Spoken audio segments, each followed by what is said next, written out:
tell you some real quickies. One person who joined Pro at that time had 5 or 6 employees.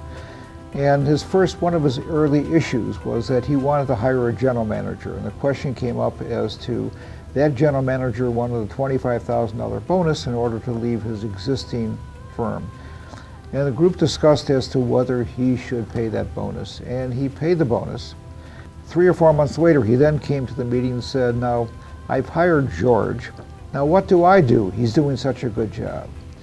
Well, that person ultimately sold his business for $70 million. Now that decision worked out very well. Another upside one is a person who came to a meeting and who actually joined Pro, and at the time he joined, his company was in Chapter 11 bankruptcy.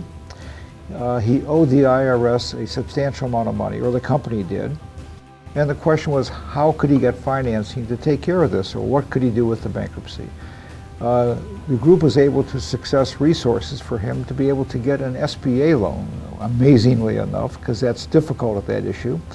And lo and behold, he just sold his business 15 years later for $6 million.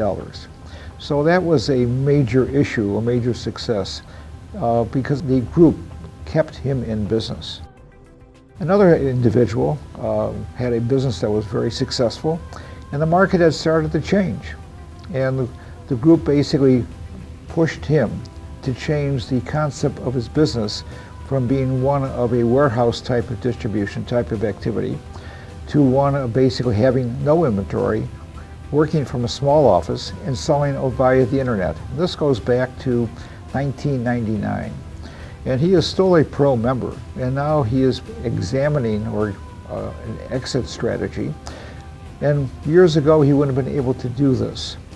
And the last one is another individual who also purchased a company. He had a lot of business experience, but the company he purchased was in a different field, and his business started going downhill.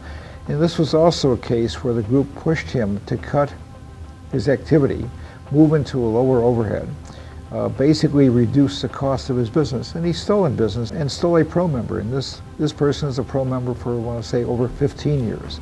So you have had the success stories both on the positive side. I can't think of any Pro member who's ever gone out of business. Everyone who's had a problem, the group has been able to save and foster and maintain their business. And some of these companies have grown significantly where we help them sell their company.